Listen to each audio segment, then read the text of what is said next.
এই অনুষ্ঠানটি শ্রোতাদের জীবন গল্প ভিত্তিক অনুষ্ঠান। এই অনুষ্ঠানে শ্রোতারা স্বেচ্ছায় নিজেদের জীবনের গল্প বলেন। শ্রোতারা যা এখানে বলেন তা সরজমিনে ইনভেস্টিগেটেড নয়, সুতরাং সেদিক থেকে বিশ্বাস অবিশ্বাস একান্তই আপনার নিজের। আরজে কিবরিয়া আপনাদের সবাইকে আমন্ত্রণ জানাচ্ছি জীবন গল্পের আরও একটি অনুষ্ঠানে এবং আরও একটি পর্বে। আমি কথা বাড়াবো না, শুরুতেই আমার সঙ্গে যিনি আছেন তার সঙ্গে একটু পরিচিত হব। কি নাম আপনার? মোহাম্মদ জাহাঙ্গীর হোসেন লাবলু মিয়া। লাবলু মিয়া, আপনার বয়স কত? জি, বয়স ৭৩ থেকে ধরেন ৫০ কি ৫২ হতে পারে। আচ্ছা, জন্ম জেলা কোথায় আপনার? জন্ম জেলা আছে খুলনা খালিশপুর থানা। আচ্ছা, বলুন কি বিষয়ে আপনার গল্প শুনি। আমার গল্পটা আছে জীবনের কষ্টের গল্প। একেবারে ছোটবেলা থেকে যেখান থেকে বলতে ইচ্ছে করে যেভাবে বলতে। জি, ইনশাল্লাহ। জীবনের গল্প হচ্ছে লগেন, আমি ছোটবেলা যখন ক্লাস 1-এ স্কুলেতে যাইতাম, হ্যাঁ তখন আমাদের সংসারে খুব অভাব ছিল। হ্যাঁ আমরা 11 ভাই বোন, তখন আমরা ছিলাম 10 ভাই বোন, 10 ভাই বোন। কিন্তু বড় ভাই লেখাপড়া করতো, ছোট ভাইরা মক্তবে যেত। আমারে ওই আমার দুলো ভাইয়ের লগে মেজো বোনের স্বামীর লগে আমার জমিতে কাজ করতে হতো।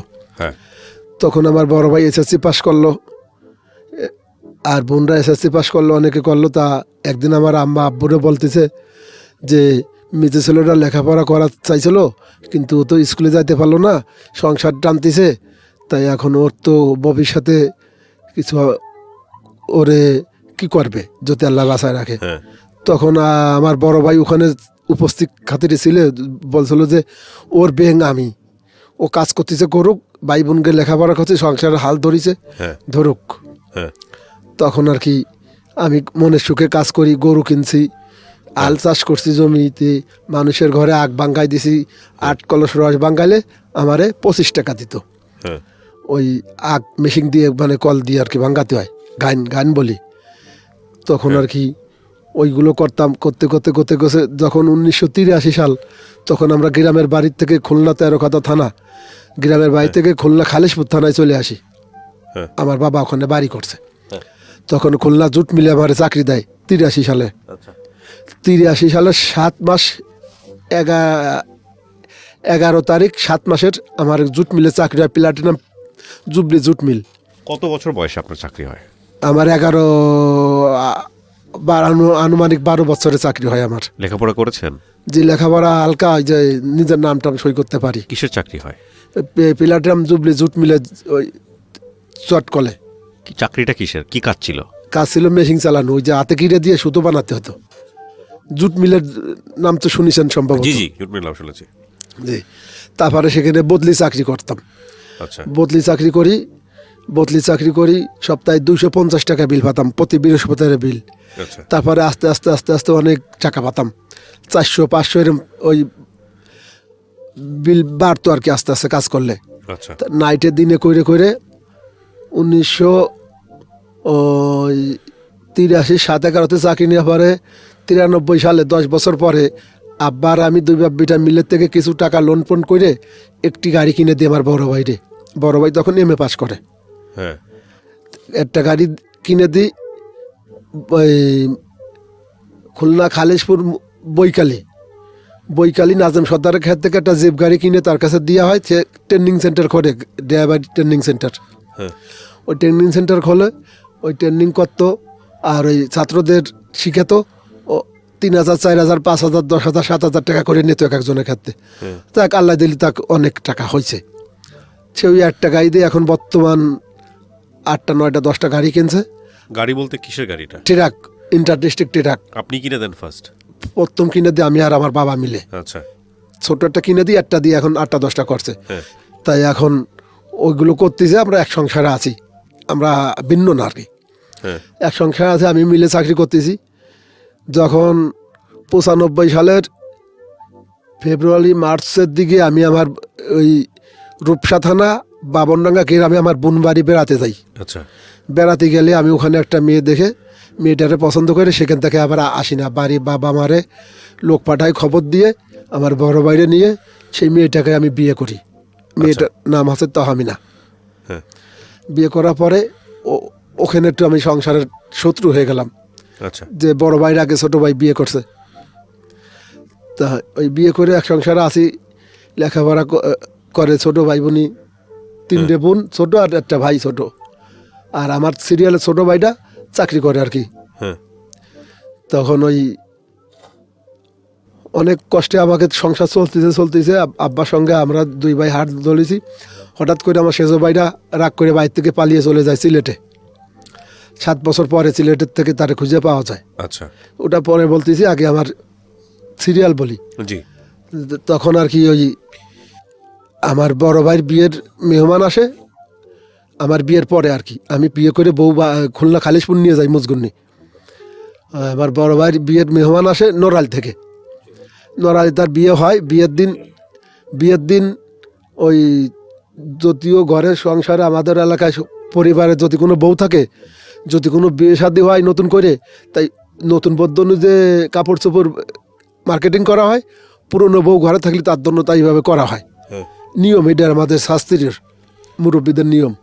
কিন্তু আমার ওয়াইফের জন্য কিছু করে নাই। বড় ভাই বিয়ে দিতে যাচ্ছে, নরাল গাড়ি ভাড়া করছে, স্বর্ণের চেন আংটি এবং বিভিন্ন শাড়ি বিড়িফিকে সাজাইছে, কিন্তু আমার বদন একটা শাড়িও কিনে নাই। সেই কারণে বিয়েতে আমি গেছিলাম ঠিকই, কিন্তু কিছু না খাই ওই রাত্রে আমি বিয়ের থেকে রাগ করে চলে আসি। আচ্ছা এসে পরের দিন আমার এক মামু ছিল, নাম তার তারা কাজী, এমপি ডালিম কাজীর ভাই, তার বাড়িতে আমি আমার ওয়াইফটা নিয়ে পরের দিন সকালবেলা খালি হাতে চলে যাই। খালি হাতে চলে গেলে ওই জুট মিলে চাকরি বদলি চাকরি করে তার সংসার হয় না। তখন আল্লাহ দিলে আমাদের একটা বাচ্চা আসলো, আমার বড় ছেলেটা আসলো। আল্লাহ দিলে আসলো, ছেলেটারে নিয়ে সুখ শান্তিতে আসি। ছেলেটা আমার বাবা আমার কাছেও যায়। আমি চলে যাই, চলে গেলে ওখান থেকে বদলি চাকরি করে সংসার চালাচ্ছি, খাচ্ছি যাচ্ছি। আমি আলাদা একটা বাসা নিলাম, মাসে 2000 টাকা ভাড়া। হ্যাঁ আব্বা আমার সঙ্গে থেকে বড় ভাই ওই বিয়ের উপলক্ষে রাগ করে চলে গেলাম। আচ্ছা তা তখন আমার মা আমারে বলল যে, বাবারে, আমার তোর জন্মের পর থেকে এই পৃথিবীতে যত রকমের ফল ফালে আখেরাতের ফল ফারি উঠিছে, তুই নিজে হাতে তোর মারে আগে খাওয়াইছিস, আর তুই সেই মারে থুয়ে চলে গেলি। আমার তো কোনো হাত ছিল না বাবা, এখানে সংসারের গার্জেন আছে, তোর মেজো বোন মাতবাড়ি করছে, তোর বদন্য কিছু কিনতে দেয় নাই, এর জন্য আমি 2 চোখের পানিও ফেলাইছি। হ্যাঁ তা বাবা, তোর প্রতি আমার দোয়া থাকলো, তুই যেখানেই থাকিস ভালো থাক, আমারে প্রতিদিন এক গুলি দেখবি। আচ্ছা আমার মাতদন্য আমি বাংলাদেশের ভিতরে যেথায় যখন নতুন ফল, আখেরাতের ফল, আম, কাঁঠাল, জাম, আতা কাতা, নারকেল, তাল, তরমুজ, আমরা কামরাঙ্গাবের পিয়ালা যখন যা পাইছি, হ্যাঁ আমি আমার ওই মাতদন্য নিয়ে আইছি। এই জন্য আমার মা খাইয়ে আল্লাহর কাছে দোয়া করছে আমি জীবিত আছি। তারপরে ওই কাজ করি সংসার করি, আমি একটু অভাবে পড়ে গেলাম। মিলি বেতন করি দেয় না, হ্যাঁ না দিলে শ্বশুরবাড়ি গেলাম। শ্বশুরবাড়ি যাইয়ে 1 বস্তা চাউলের মতন আনলাম, আইলে খাইয়ে দাইয়ে আর ওই ঘুরি। কিন্তু আমরা তো না পারি রিক্সা চালাইতে, এমন পরিবারে জন্ম নিয়েছি। আর তখন আমার বাইরেও কেউ দেখে না, নাম দিয়ে প্রয়োজন নাই, আমার নাম বলবো না। তখন বাইরে কেউ দেখে না। তারপরে কি করলাম, আমি ডেলি কাজ করা শুরু করলাম ওই রাজমিস্ত্রির সাথে। প্রিয় শ্রোতা, আমরা এই জায়গাটায় ছোট্ট একটা বিরতি নেব এবং বিরতির পর আবারও ফিরে আসবো জীবন গল্পে। যাওয়ার আগে আপনাদেরকে বলতে চাই, ঢাকা এফএম এর আরও একটি ইউটিউব চ্যানেল, যেখানে আপনারা জীবন গল্পগুলো দেখতে পারবেন। আমাদের এই চ্যানেলটি আপনারা সাবস্ক্রাইব করুন। আমাদের চ্যানেলটির ঠিকানা হচ্ছে www.youtube.com/ilovedhakafm, ILOVE love DHAKAFM। চ্যানেলটিতে গিয়ে আপনারা সাবস্ক্রাইব করুন। আমার এই অনুষ্ঠানগুলোতে যদি আপনি অংশগ্রহণ করতে চান, আমাদেরকে ফোন করবেন। আমাদের ফোন নাম্বারটি হচ্ছে 09611904904। আমি আবারও বলছি 09611904904। ওকে, ছোট্ট একটা বিরতি। জীবন গল্প, জীবন গল্প। জীবন নাটকের চেয়েও নাটকীয়।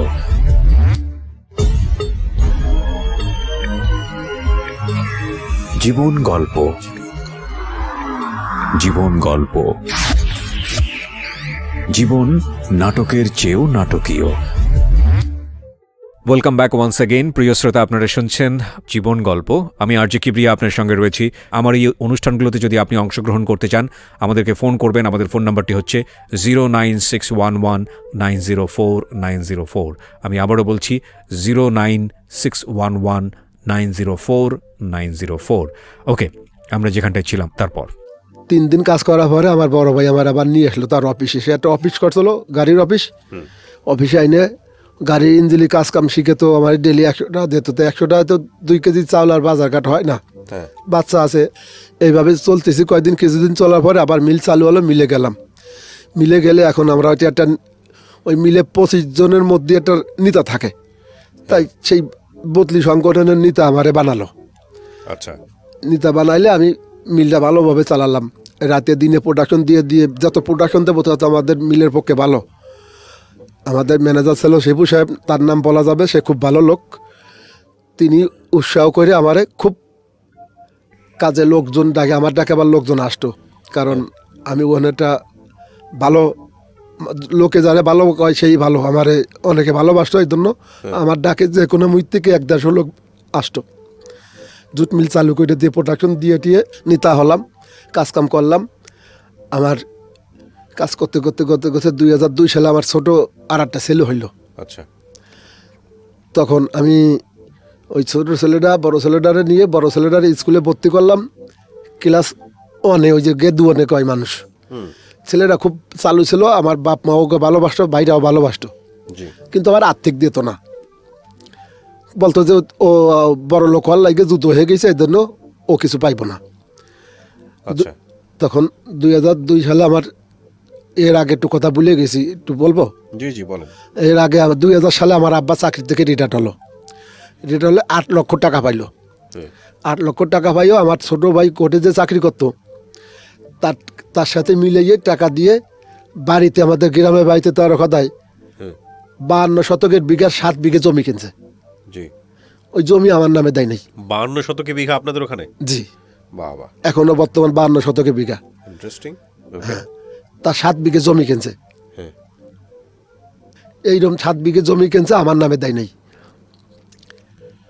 তারপর তারপরে আব্বা মারা আমি বললাম যে আব্বা, ছোটকাল থেকে আমি সংসারে হাল ধরেছি, এই সংসারে হাল চাষ করে আটার যাও খাইয়ে আমরা মানুষ হয়েছি। আটা ওই যে একসময় আটা খাতাম, খুব বৃষ্টিপাত হতো 84-82 78 সালে এইরকম। হ্যাঁ তা আমি খুব কষ্ট করে ভাই বোনকে লেখাপড়া শিখেছি। বৃহস্পতিবার এবং রবিবার আমাদের দেশের বাড়ি আট হয়। ওই আটের আর টাকা আইনে আইনে ভাই গিয়ে লেখাপড়া শিখেছি, বই খাতা কিনে দিয়েছি। তাই আমার একটু কিছু দিলে না, কয় মা বলছে যে তোর প্রতি আমার দোয়া আছে বাবা, তুই মানুষের মতো মানুষ হবি। তোর বড় ভাইরে বিয়ে দিয়েছি, তার সংসারে 2টো মেয়ে হয়েছে, তারও দোয়া করি, সবাইরে দোয়া করি। তোর সেজ ভাইয়ের ঘরেও 2টো মেয়ে হয়েছে, তোর ছোটো ভাইয়ের ঘরে 1 ছেলে 1 মেয়ে, তোর ঘরে আল্লাহ 2টো ছেলে দিয়েছে।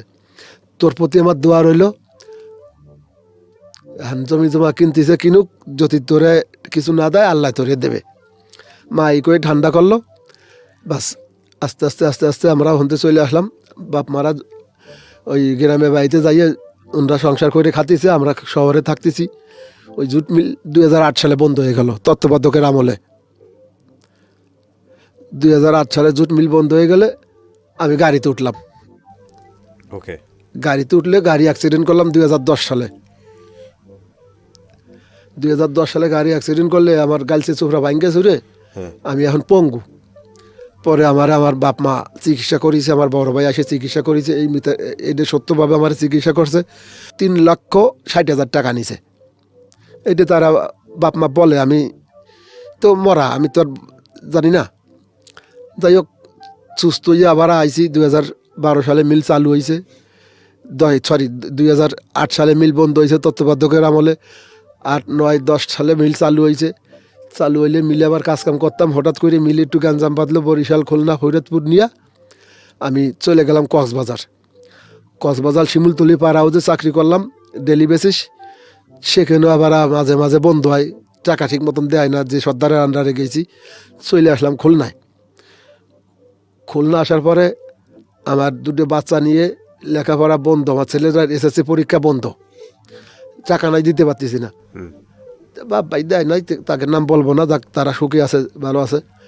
ওই তারপরে আপনার ওখান থেকে আমি ওই ঢাকা চলে আসলাম। ওকে ঢাকা এসে সিকিউরিটি চাকরি নিলাম Bangladesh royal force security Moghbazar রেলগেটে অফিস এখনও আছে। সিকিউরিটি চাকরি নিলাম মগবাজার সিদ্ধেশ্বরী রোড, ওখানে এক বাইতে আমার ডিউটি দিল। আমি Horlicks TNT colony, Horlicks gate TNT কলোনির ভিতরে একটা বাসা নিলাম, 3500 টাকা ভাড়া। আচ্ছা। ওদের ছেলে দুটো নিয়ে আমার ওয়াইফ ওদেরকে ওখানে ঘরে বসে আরবি পড়া, আমার ওয়াইফ আবার আরবি মুখস্থ করতে পারে, পড়তে পারে কোরআন শরীফ। ওকে। বাচ্চা দুটো লেখাপড়া শিখাচ্ছে মুখে মুখে। আর আমি ওই সিকিউরিটি চাকরি করি র্যাঙ্কস হাবিস টাওয়ারে, সিদ্ধিশ্বরী রোড, বিকারুন্নিসা স্কুলের সামনে। ওখানে সিকিউরিটি চাকরি করে ওই যা পাই আল্লাহ দিলে বকশিস এবং বেতন সংসারটা চলে। ওকে। চালায় খাইতে আসি হঠাৎ করে একদিন একটা ছেলে আইছে আমার ধারে, যে ভাই আপনার নাম? আমি কই আমার নাম মোহাম্মদ জাহাঙ্গীর হোসেন লাবলু মিয়া। কী করেন? তখন আমি ওই মগবাজার রেলগেটে বসা। কি করেন? আমি কই সিকিউরিটি চাকরি করি। কয় আপনার ওই বস ডাকতেছে। ওকে। আমি তো চিনি না শুনি না দাদা, আমি তো ঢাকা শহরে নতুন আইছি, কোনো বস ডাকতেছে আমি যাব না। কয় আসেন, ভয় নাই। বলতেছে যে আমি আপনার এই দীর্ঘ 3-4 মাস ফলো করি। আমি গেছি, যার পর আমার বলতেছে আমি আপনার এই দীর্ঘ 3-4 মাস ফলো করি, আপনার বাড়ি কোথায় দাদা? আমি বলছি যে আমার বাড়ি খুলনায়। পরিচয় নিল, বাপ মা কী করে, ভাই বোন কী করে, সব পরিচয় নিলে এখন আমার তার পরিচয় দিল সাইডে, যে আমি পল্লর মোর্শেদ, দেশ বিদেশে লোক পাঠাই, এই তোমাদের গ্রামে খবর নিবা, যদি কোনো মেয়ে কোনো ছেলে বিদেশে যায়, মেয়েদের টাকা পয়সা লাগবে না, আর ছেলেকে টাকা লাগবে পরীক্ষার মাধ্যমে। আমি কই তো আমার লাভ? কয় তুমি তো সিকিউরিটি চাকরি করো, তোমার চাকরিও থাকবে, আর তুমি একটা মেয়ে দিলে তোমার আমি 3000 টাকা দেবো। তো আমি বললাম যে তাহলে তো ভালো।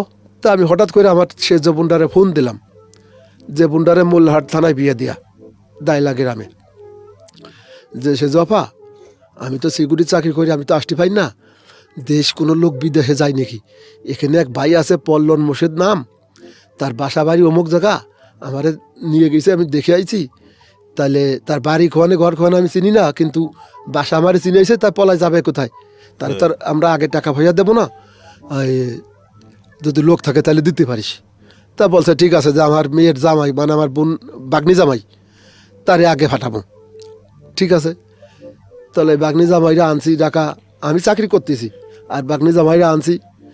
আনার পরে আমার ছেলেটা আমারে বলছে যে আব্বু লেখাপড়া তো তুমি শেখো না, আমাকে তো শিখাইছো, তবে টাকা পয়সা আগে কেউ দিও না আব্বু, আমি ছোটো মানুষ বলতেছি, বড় ছেলে বলতেছে এসেছি পরীক্ষার্থী, এই বড় ছেলে বলতেছে যে আব্বু কেউ টাকা পয়সা দিও না, তারপর তুমি গ্রামে ভাই যাইতে না পারলে আমরা কি করে খাবো? তা এই কথা বলার পরে আমি ওই আমার বোনরে সরাসরি ডাকা আনছি, আইনে আমার বোন তার সাথে কথা বলে তার মেয়ের জামাইরে দেশে ছবি কাগজপাতি পাসপোর্ট দিয়েছে। সে সত্যি আল্লাহর রহমত 3 সপ্তাহের মধ্যে তারে ওমান পাঠাই দিয়েছে। এখন সে আমারে লোভ দিয়েছে, ওমান পাঠাই দিয়ে আমারে 5000 টাকা দিয়েছে। আমার বোনি ক্ষেত থেকে নিয়েছে 2,90,000 টাকা, আমারে দিয়েছে 5000 টাকা, আমার বোন জানে না, গোপনে দিয়েছে। তা আমার তো টাকার লোভ এসে গিয়েছে, গরিব মানুষ। প্রিয় শ্রোতা, আমরা এই জায়গাটায় ছোট্ট একটা বিরতি নেব এবং বিরতির পর আবারও ফিরে আসবো জীবন গল্পে। যাওয়ার আগে আপনাদেরকে বলতে চাই, ঢাকা এফএম-এর আরও একটি ইউটিউব চ্যানেল, যেখানে আপনারা জীবন গল্প এবং সিক্রেটস অনুষ্ঠানের ভিডিওগুলো দেখতে পারবেন। আমাদের এই চ্যানেলটি আপনারা সাবস্ক্রাইব করুন। আমাদের চ্যানেলটির ঠিকানা হচ্ছে www.youtube.com/ilovedhakafm, ILOVE love DHAKAFM। চ্যানেলটিতে গিয়ে আপনারা সাবস্ক্রাইব করুন। আমার এই অনুষ্ঠানগুলোতে যদি আপনি অংশগ্রহণ করতে চান, আমাদেরকে ফোন করবেন। আমাদের ফোন নাম্বারটি হচ্ছে 09611904904।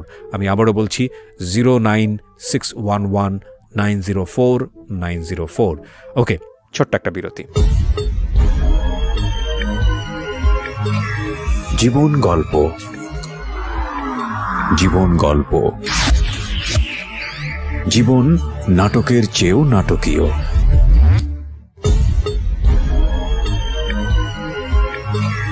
জীবন গল্প, জীবন গল্প।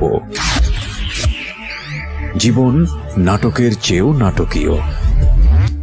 ওয়েলকাম ব্যাক ওয়ান্স অ্যাগেইন প্রিয় শ্রোতা, আপনারা শুনছেন জীবন গল্প। আমি আরজি কিবরিয়া আপনার সঙ্গে রয়েছি। আমার এই অনুষ্ঠানগুলোতে যদি আপনি অংশগ্রহণ করতে চান, আমাদেরকে ফোন করবেন। আমাদের ফোন নাম্বারটি হচ্ছে 09611904904। আমি আবারও বলছি 09611904904। ওকে, আমরা যেখানটায় ছিলাম তারপর এখন আমি ওই সিকিউরিটি অফিস থেকে দুই দিন ছুটি নিছি। ছুটি নিয়ে আমি একটু আমাদের গ্রামের বাড়িতে গেছি। যাই বলছি যে আমার সেজো বোনের মেয়ের জামাইরে পাঠাই দিয়েছি, যদি কোনো লোকজন থাকো তাহলে আমার সাথে আসতে পারো, বিদেশে যাইতে পারো। মেয়েদের কোনো টাকা লাগবে না, আর ছেলেদের টাকা লাগবো, তার সাথে যাই কথা বলতে হবে। তোমরা আমার সাথে ডাকা যাবা। কয় ডাকা যাবো না, তোমরা সেই লোকের দেশে নিয়ে আসো, আমার দেশের লোকজন বলতেছে। তা আমি ছিলাম, তা তো ভালো কথা, আমাকে গ্রামের লোক আগে খালি টাকা নষ্ট করবে কেন? এই কথা বলার পরে আমি ওখান থেকে, ওরা আমারে খুব আদর আপ্যায়ন করছে, যদিও আমরা গ্রামে থাকি না, খালি আমার বাবা মা ওই যে চাকরি রিটার্নের পরে গ্রামে গেছিলো তারা থাকে। তা আমি একদিন বেড়াই, আমি ঢাকা এসে আমি ওই বাইরে বলতে, ভাই আপনি যদি আমাদের গ্রামে বাড়ি যান তাহলে অনেক লোক আনতে পারবেন। কয় আমি চিনি না শুনি না, আপনাদের গ্রামে বাড়ি যাবো, আপনাদের গ্রামে গেলে যদি কেউ মারে ধরে মারে, আমি কেন মারবে? কয় আমি আদম ব্যাপারী। আমি কই ভাই আদম ব্যাপারী বুঝি না, মানুষ বিদেশ যাবে, আপনি বিদেশ পাঠাবেন, টাকা দেব। আমি আদম ব্যাপারী চিনি না। তা ঠিক আছে চলো। তা আমি আবার আমাদের ওই যে একটু প্রভাবশালী সেলিম নস্কর, আমাকে বনজামাই হয়, তার নলেজে দিয়ে কয়েছে আচ্ছা আনো তোমার গ্রামে কে কিছু করলে আমি বুঝবানি। তো গ্রামে ওনারা নিয়ে গেছি। ঢাকা এসে 10 দিন পরে ছুটি নিয়ে, 5 দিনই ছুটি নিয়ে গ্রামে ওনারা নিয়ে গেছি। নিয়ে টিয়ে লোকজনের সাথে কথাবার্তা বলেছে। 5টা মেয়ে গোছাইছি, সৌদি ফাটাবে, আর ওই যে আপনার ওই যে ওই উমান ফাটাবে, বাসা বাড়ির কাজের কথা কইছে। আর 3টে ছেলে ফাটাইছি কুয়েতে, না কুয়েত করছি, ওই উমান টাইসের কাজে, রাজমিস্ত্রির কাজে। ঠিক আছে, এখন এইগুলো লোক সব পাঠাই দিয়েছে। আমার গ্রামের লোক সব লোভিত হয়ে গেছে। লাভলু ভাই লোক তো ভালো লোক, আবার তারে ফোন দিলে সে আবার আমার ছাড়া একা আমাদের গ্রামে গেছে। যাই লোকজন গুছাই থুয়ে আইসে আমার আইসে বলতেছে যে লাভলু ভাই আপনি বাড়ি যান। আমি কই ভাই আমার চাকরি চলে যাবে, এত বারবার ছুটি নিলে। এই চাকরি আমার রিজেক, আমার তেমন তহবিল নাই চলার মতন। আমার 10,000 টাকা দিয়েছে। 10,000 টাকা দিয়ে গেছে ঘর ভাড়া দিয়ে দাও, আর 2 রুমওয়ালাটা বাসা নাও, ছেলে 2টা সে আনাইছে, 1 রুমের মধ্যে থাকো বউ নিয়ে। এই 10,000 টাকা দিলাম, 2 রুম নাও। তা আমি TNT কলোনির মধ্যে 2 রুমে ভাড়া তো কম, 2,500 একটা গ্যাসের সিলিন্ডার কিনতে হয়, চলবো, চাকরি তো আছে। তাই নিলাম 2 রুম, নিয়ে টিয়ে ওনারে নিয়ে এই বাড়ি গেলাম। সুন্দরবন পরিবহনের টিকিট কাটলাম, বাড়ি গেলাম।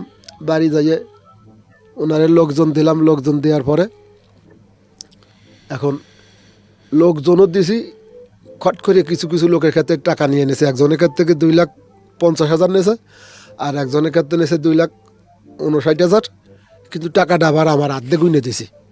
আমার এইটুক বলে আমি ধরা খাইছি। পল্লর মোর্শেদ মোট 8,90,000 টাকা গ্রামের থেকে, ওই কেউ ক্ষেত্রে 20,000, কেউ ক্ষেত্রে 1 লাখ, কেউ ক্ষেত্রে 1.5 লাখ, এরকম মোট 8,20,000 টাকা নিয়েছে। আমার গ্রামে যা বন্ধ, হয়ে গেলে আমি এখন ওই সিকিউরিটি চাকরি করি, রাজমিস্ত্রির কাজ করি, এই দিকে করে খুব কষ্টে আছি, সংসার করে খাইতে আছি। এখন ছেলের দ্বারে 7,000 টাকা বেতনের চাকরি দিছি। আপনার এই গল্প থেকে কি শেখার আছে? আপনি গল্পটা যে আমি মানুষকে বললেন, মানে কেন বললেন আসলে? আমি গল্পটা কেন বলতেছি একটু ছন্দের মাধ্যমে বলি। দুঃখে যাদের জীবন করা তাদের কোনো দুঃখ নাই। বর্তমান প্রজন্ম হচ্ছে লোকেন ইন্টারনেটের প্রজন্ম। আমার মতন ভুল যাতে কেউ না করে। ভুলটা কোথায় আপনার? আমার ভুলটা হয়েছে ওই যে আদম ব্যবসার সাথে লোভে জড়িত হয়েছি। ওই জড়িত হয়ে যায়, গ্রামের থেকে টাকা পয়সা এনে মানসিরে দিছি। হ্যাঁ, তারপর দালাল গা ডাকা দিয়েছে। গ্রামে আমি যাইতে পারি না, বাবা মরছে দেখতে পাই না, মা মরছে মাটি দিতে পারি না। ও, মানে দিন তো আপনার ভালোই চলতেছিল, তারপর আপনি এই কাজটা। জি, আর একটা ভুল হয়েছে, যখন আমার বড় বোনটা আমার বলছিল যে দাঁত থাকতে দাঁতের পালন করো, বিয়ে শাদি করো নাই, সংসারে গাদার মতন খাইতে সব সংসারের দেশ নিজে প্রতি মাসে 100 টাকা ব্যাংকে রাখো নিজের নামে, তাও সামনে ভবিষ্যৎ হবে, তাও রাখি নাই। যাই হোক, সবই আমার মার দান, আল্লাহর দান, মার দোয়া আছে, আমি ভালো চলতেছি। কিন্তু আমি একটা অ্যাক্সিডেন্টের রোগী, তো আমি তেমন একটা ভারী কাজ করতে পারি না। এখন সর্বমোট আছি আল্লাহ দিলে 3,35,000 টাকা দিন আগে আমি দিতে পারলে মার কয়বর দেখতে যেতে পারবো। আমিও সেই চেষ্টা করতেছি। এই ভুলের কারণে যাতে মানুষ লোভ যাতে না করে, মানুষের প্রতি মানুষের বিশ্বাস রাখুক, কিন্তু কোনো অর্থ লোভ যদি মানুষ করে তাহলে সেই মানুষের কপালে ভোগ আসে। রাইট, একমত আপনার সঙ্গে আমি। আর একটা কথা আছে, আমার জীবন 1.5 ওজন, হতাশায় 1 পোয়া কমেছে, 1 পোয়া রয়েছে। মরার পরে বাপ মারে দেখতে পারলাম না, সেটুকু আমার কমে যাচ্ছে কানতে কানতে। যদি আমারে আপনাদের এই সেন্টারে আমারে যদি কিছু কথা বলার সুযোগ দেয়, তাহলে আমার 1 থেকে 1.5 ঘন্টা লাগবে কথাটা বলতে। কিন্তু আজকে তো আর আমি ফ্লোর পাইতেছি না। যদি প্রয়োজন হয় আমার এত কিছু বলার পর আপনি ফ্লোর পাচ্ছেন না, বললেন তো আপনি সবই, আবার কি বলবেন? আছে জীবনের, আমার জীবনের, আমি 2010 সালে যখন অ্যাক্সিডেন্ট করি, রাশ আমার মর্গে ফাটালো, যে মারা গেছে, আমার সেই মার রাশ আমি দেখতে পাই নাই। সেই আমার বাস্তবে সত্য রাশ আমার মর্গে ফাটা দিয়েছিল। খুলনা 250 বেড ডাক্তার, বড় ডাক্তার, মারা গেছি। রাশ মর্গে ফাটাই দিলে সেই রাশ আমার মা খবর পাইয়া বাসার থেকে দৌড়ে আইটি চলে গেছিলো প্রায় 1 কিলোমিটার, মুজগুন্নির থেকে বয়রার থেকে 250 বেড। সেখানে যাই ডাক্তারের 2 গেল, 2টা থাবা দিয়েছিল, দিয়ে কয়েছে আমার ছেলের রাশ কোথায়? কয় আমার ছেলে মরে নাই। এই কইয়ে টলি গাড়ি ঠেলে নিয়ে আইছে। আর আমার যে বুন্ডার আমি ফোন দিয়েছিলাম, সেই বুন্ডা কিন্তু আমার গাল, এই ভাঙ্গাচোরা গাল একটু ফলো করে দেখেন, এই একটু পচা গন্ধ বলাইছিল, তাই নিয়ে আমার মা। আচ্ছা ঠিক আছে, আমি আপনাকে একটু থামাই দিই। আজকের এই গল্পটা সাধারণত প্রিয় দর্শক এবং শ্রোতা, আমি একটু বলি। এই গল্পটা খুব ছোট্ট একটা গল্প, 15 থেকে 20 মিনিটের একটা গল্প, এবং খুব স্ক্যাটার্ড একটা গল্প। উনি যেভাবে গল্পটা বলেছে এখানে, সেভাবে সাধারণত আমরা রেডিওতে গল্পটা প্রচার করি না। আসলে এই গল্পের মেসেজ বলতে গেলে আসলে যেটা বের করার চেষ্টা করেছি, আমরা যেহেতু একটা ধারাবাহিক অনুষ্ঠান, আমরা অনেক সময় আমরা যা চাই সেটা আসলে আমরা পেরে উঠি না, সত্য কথা বলতে। যেটা ওনার গল্পটা আসলে অনেক কিছু শেখার ছিল। উনি স্ট্রাগল করে নিজের জীবনটাকে একটা পর্যায়ে দাঁড় করিয়েছেন, কিন্তু দুঃখের বিষয় হচ্ছে যে শুধুমাত্র একটা লোভের কারণে ওনার জীবনের একটা অনেক বড় ছন্দপতন হয়ে যায়। এবং সেটা হচ্ছে যে এই যে মানুষকে বিদেশে নিয়ে যাওয়া, মানুষের কাছ থেকে টাকা পয়সা নেওয়া, এবং সেটাকে সাকসেসফুলি করতে না পারার কারণে ওনার নিজের পরিবারের সঙ্গে ওনার যোগাযোগ বিচ্ছিন্ন হয় এবং গ্রামের লোকজনের কাছেও যোগাযোগ বিচ্ছিন্ন হয়। এই গল্পটা আসলে ঘন্টার পর ঘন্টা আনা যেত, কিন্তু সামহাউ উনি মেন্টালি অনেক বেশি ডিস্টার্ব, এবং উনি আসলে ওইভাবে বলতেও পারেননি। আর এক একজনের বলার ধরন এক এক রকমের। মানুষের জীবনে আত্মোপলব্ধিটাই খুব গুরুত্বপূর্ণ। আপনার জীবনে যে আত্মোপলব্ধিটা হয়েছে, শাস্তি তো আপনি পাচ্ছেনই বা পেয়েছেনও। জি, এই আত্মোপলব্ধিটা শাস্তি পাওয়ার পরেও অনেকের হয় না, জি হয় না, তাই না? তো আপনার এই আত্মোপলব্ধিটাকেই আমরা স্বাগত জানাই, এবং একই সাথে আপনার এই উপলব্ধি থেকে যদি অনেক মানুষ শিখতে পারেন কিছু, সেটাও আমাদের জন্য অনেক বড় পাওয়া। শেষ করছি আজকের মতো প্রিয় দর্শক এবং শ্রোতা। আগামী বুধবার আবারও কথা হবে। সবাই ভালো থাকুন। শুভরাত্রি। জীবন গল্প, জীবন গল্প, জীবন নাটকের চেয়েও নাটকীয়।